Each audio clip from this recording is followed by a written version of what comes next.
Hey guys, Rick here from Earthborne Equipment. We have the 3CX Compact behind me. We're going to take a couple minutes. We're going to go over the daily checks or the daily care maintenance that you should be doing on these machines and how to do each one of them. The purpose of this is to give you guys a quick video of what you guys need to do each day to keep this machine in tip-top shape and running good. All right, in all of our machines, there's going to be stickers right on the windows of the inside cab that are going to have QR codes that will display this video as well as an operational video of this machine. So check those out. Those QR codes are also going to be in your maintenance binder that we're going to provide. I'll show you that in a second. And then you'll also have an operational, owner's manual for this machine, which you'll definitely want to look through in addition to watching these videos. So during your daily maintenance checks, you're going to just need a handful of tools. One being a grease gun. You're going to want to grease this machine and all the Zerk fittings, all the grease pins, every 8 hours or so, 8 to 10 hours of operation. The other tool that you'll need is an air tool for a air compressor. So we'll use this, and I'll show you that in a couple minutes of where we'll use this. And then the third tool that you'll need is just a standard garden hose. You typically don't like to use pressure washers on the machine just because of all the electronics, but we'll use a garden hose to clean different areas of the machine out. All right, starting off, we're gonna go over the cold checks of the machine. So we like to do these in the morning while the machine's still cold.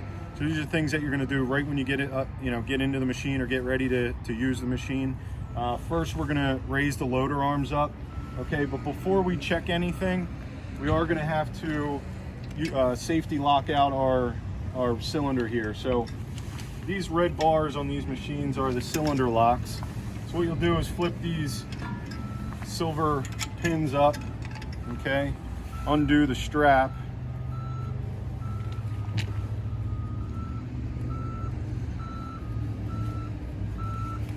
and then you'll be able to place it on your cylinder. All right, and then we just want to make sure we feed this strap through both ends of this clip here. Okay, you want to make sure that this is nice and secure. And what I like to do with the machine off, you're still able to open the valves to the loader arm and lower this down, just so that there's less of a gap between the end of the cylinder and the guard. So we'll do that now.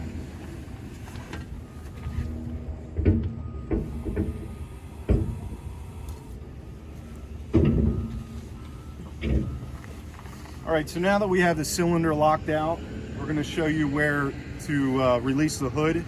Right in here, and it's a little hard to see in camera, but it's right to the left of the accelerator pedal and right to the right of the brakes.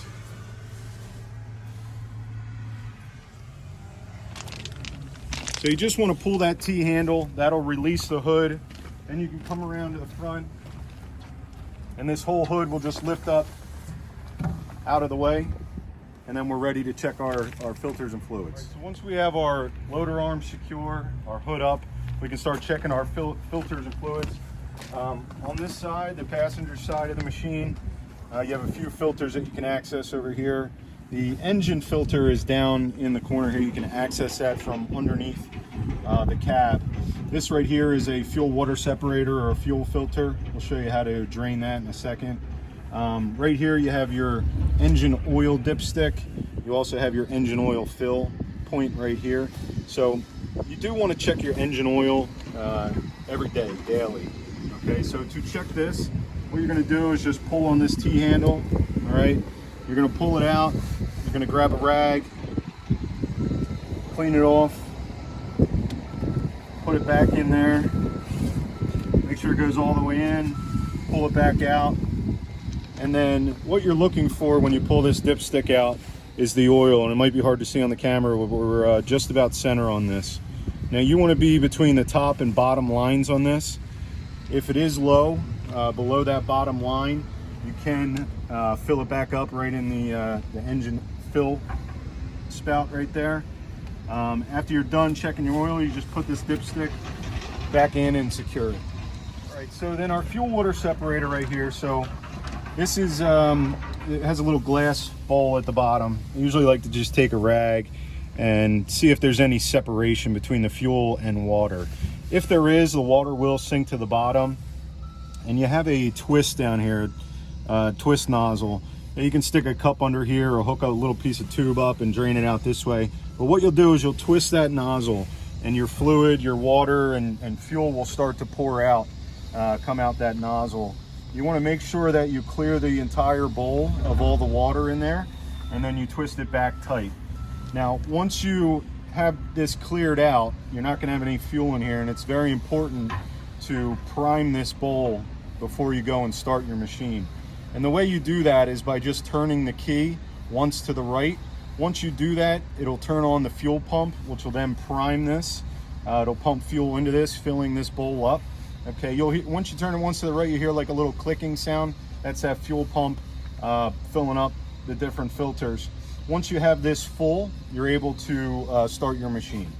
All right, right above that, you have your coolant tank. All right, so right here, and this is why we do this in the morning, it has a cold line and a cold minimum, a cold max and a cold minimum.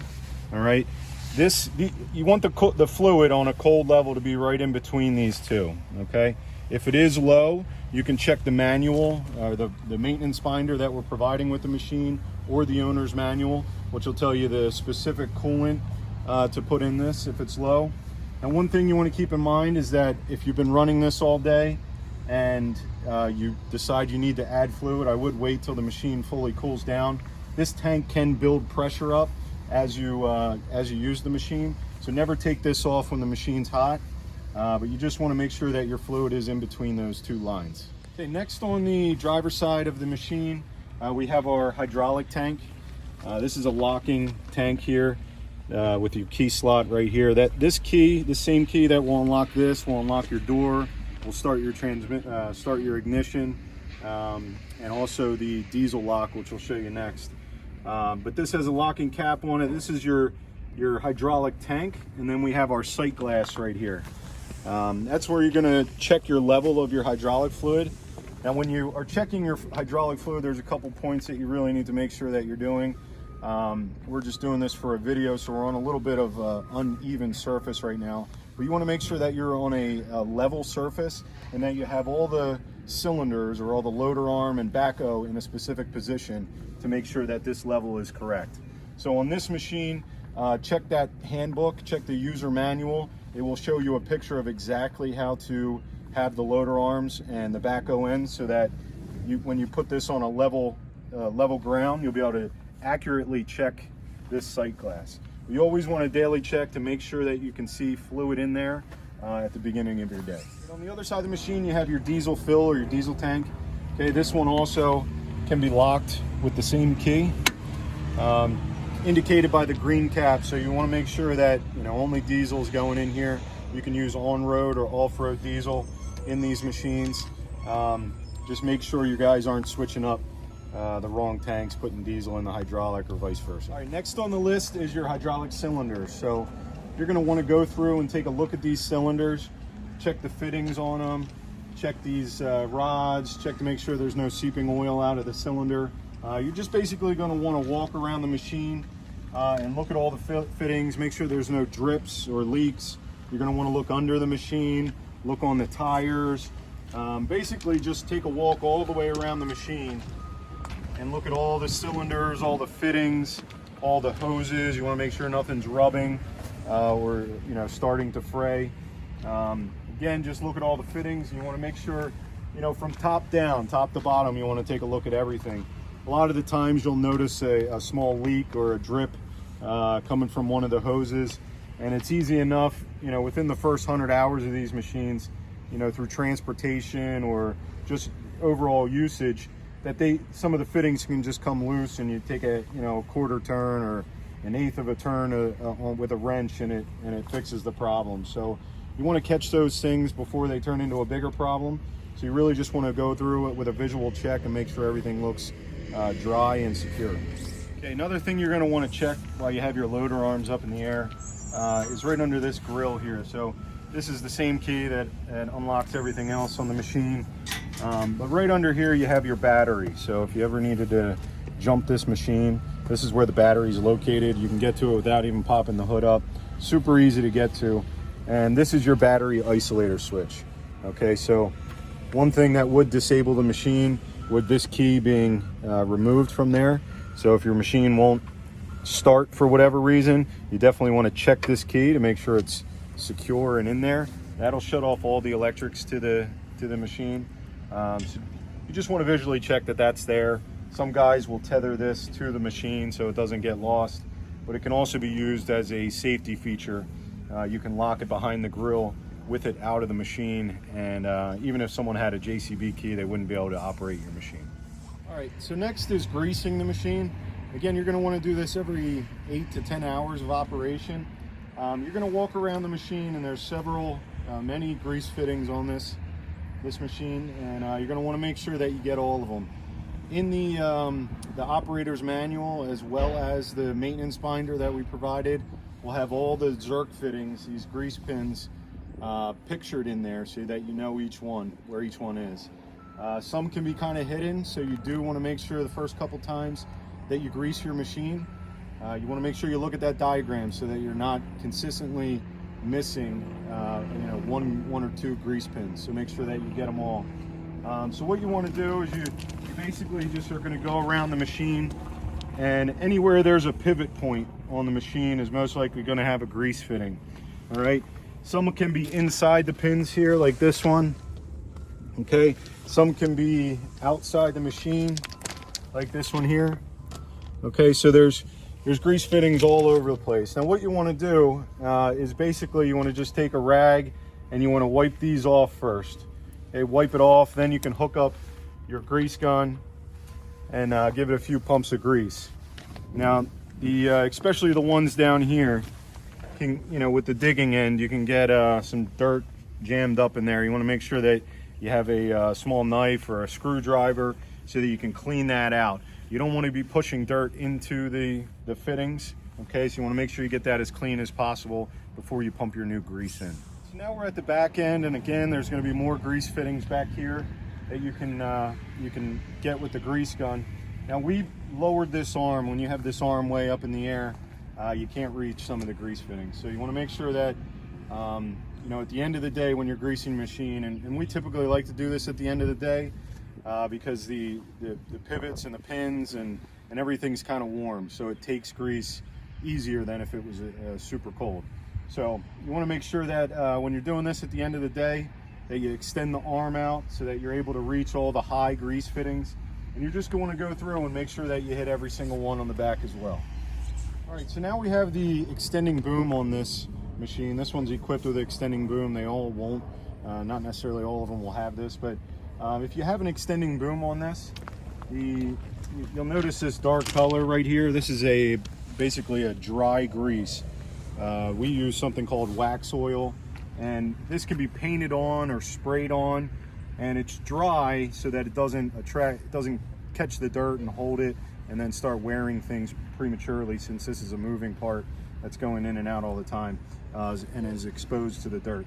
So this is a dry grease that we put on here. You do it in two spots. We're going to do it on the extending dipper, and then on these machines, these compacts, you have a side shift. So this is that same dry grease. Again, we call it wax oil. But you're going to want to put this on at the end of the day at a minimum, and let it sit for at least 24 hours. So we usually like to say if you're not working over the weekend, put it on a Friday and let it sit, all the way till Monday, and leave it extended, let it dry, and let it sit till it cures, and then you'll be ready to go for your next job. All right, so next we have our attachments. You're going to want to always check your attachments daily. This machine is currently set up with a quick hitch. Okay, so this has a kind of a hook and pin system that we'll use to secure the bucket. Some of them will pin directly onto the hitch on the front. So with your attachments, what you want to do is you want to make sure that all the pins look secure, even with your quick attach. This one has indicators, and take a look at our operational video. That'll show you those indicators, which will show you if your pins are locked and unlocked. But even if those indicators are showing locked, you always want to just double check and make sure that your pins look like they're all the way through and secure. Around on the front, this bucket has a removable or a bolt-on cutting edge, okay? So you can see the silver bolts at the top. This cutting edge has real hard steel here. The bucket is a little softer steel, so you want to make sure that when your cutting edge gets worn down, so over time, as you're using it, that cutting edge will kind of round off at the corners. You can tell this one's never been used because it's nice and square. But this cutting edge does have another side to it that's angled like this. So once this side wears down, you remove these bolts and you flip your cutting edge around, and you'll have a fresh, clean edge to be able to dig in the dirt. Now in the back, we have our digging bucket, and this is a standard pin-on bucket. Okay, so you have, again, with just like the front, you want to make sure that your pins are all the way through the bucket and secure. These are just snap rings that can pull out. Some guys like to put bolts with locking nuts in there. These can sometimes get caught on roots and stuff and pull out, and then you can, have your pin working its way out of the bucket and potentially lose your bucket. So if you're digging and not switching your buckets a lot, might be a good idea to install just a bolt with a lock nut on the end. The other stuff you want to check on your bucket are your teeth. All right, this bucket has bolt-on teeth, so these can be replaced at any time. If one breaks or if you lose one or whatever, you can just bolt another one on, and we have those here in stock at Earthborn. But you want to make sure that the bolts are secure, none of them are loose, and that none of the teeth are broken, and everything looks good and secure back here. All right, so the next thing you're going to want to do is check for debris. It's stuck in the machine or caught on the machine. You want to make sure that this is nice and clean as best as possible. For tighter areas, we use the compressed air nozzle here that we'll be able to use. We'll also use that for cleaning out the cooling packs. We'll show you that in a minute. But you may need a garden hose, like we mentioned in the beginning of the video, to clean out some of the dirt. You may need a shovel to clean out some of the dirt around the wheels. So basically what you want to do is you just want to kind of walk down the machine, look into the pinch point areas, make sure there's nothing caught in here. If there's a branch in there, obviously remove it. If there's mud or dirt caught up in here, you can use your compressed air, blow that out, or a garden hose. Any large chunks of dirt or rocks around the wheels, obviously you want to remove those, so when you're turning your wheel, it's not getting pinched against a tie rod or anything. But you want to walk down your machine, remove any branches, leaves, dirt. Just look for those kind of tight areas that dirt can kind of get jammed and compact into. We have a spot back here in the boom. I'll hop around to the other side, but right in here, so you have basically an open area where your hoses run, and this is a great job by JCB to protect these hoses inside the boom. But let's say if you're in a sandy area and you get sand caught down in there and you're moving this boom up and down 1,000 times a day, that sand is going to act as an abrasive and wear down your hoses prematurely. So take your air gun and blow out any debris in there, any sand. You want to walk around the whole machine and just make sure it's as clean and debris free as possible. All right, so continuing on with keeping the machine debris free, you do want to check under your engine hood, and you'll do this in the morning, and you want to do it in the afternoon if possible as well. But you want to make sure that the cooling packs in this machine, which you can access right through the front grill, which we showed you a little bit earlier, but you want to take a visual look at all these fins here. Okay, we like to take a air nozzle with a rubber tip and basically go fin by fin through those, blowing everything, all the debris out. It depends on your location and how dusty and debris and fine particles that you'll have, that how often you'll have to do this. So just take a visual look, and what you can do is take a bright flashlight and look through and make sure everything looks clear. Make sure this isn't packed up with hay or grass or debris. Go through all the fins on the machine, and then check the engine compartment as well. If there's chunks of dirt or buildup, you can take a garden hose and rinse this down. If you're putting any water under the hood, we do like to take that battery isolator key out that we mentioned earlier. Just take that out and remove it while you're wetting down everything, just to not create a short. But just make sure there's no debris inside there, and make sure these cooling packs stay nice and clean. All right, so you're also going to want to keep your cab as clean as possible throughout the day. You don't want a bunch of debris or dirt from your boots getting clogged up in your air filters, your cabin air filters. That's going to decrease the efficiency of your air conditioning. If you notice right under here, right to the right of the seat, you're going to see a cabin air filter. If you have the air recycling through the cab, all that dirt that was on your boots and you're getting into the cab is going to get cycled through that filter and could clog up and reduce the airflow to your air conditioner. So just make sure you're keeping your cab as clean as possible. Knock your boots off before you climb up in there. All right, so the next thing you're going to want to check are your tires. You're going to want to take a visual inspection of them. Make sure there's no slashes or cuts in them that you think may leave you with a flat in the field. These tires come standard tubeless, so there's no tube in there. You can add a tube, or you can foam fill them. So there's different options for tires, but with the tubeless tires, you want to make sure that there's no big cuts or leaks, or if you're losing air, you want to get that patched up or replace the tire. The other thing that you're going to want to do is check the lug nuts, especially on a new machine. They're torqued down to a certain specification, but then you can also, over time and working it, they may become a little bit loose. So you want to make sure that those are torqued down and tight at all times. And again, just kind of walk through, check all 4 tires. Tire pressure is something that you're also going to want to check on these. Don't use the sidewall measurement.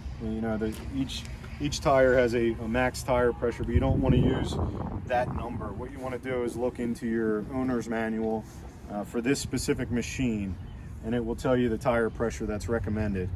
So don't go off the tire wall. Go off your owner's manual for your pressure. Another thing you're going to want to check each day is the cab on this machine, the outer side of the cab. So this machine has a ROP structure. It is rollover protection. So all these posts you're going to want to check. You're going to want to make sure that they're not dented or bent in any way. Maybe a tree branch fell and hit it. You want to make sure that everything looks as it should. And then the other thing we like to do is just check all the glass. So, this is an enclosed cab. Some of these machines may be canopy where they don't have the glass.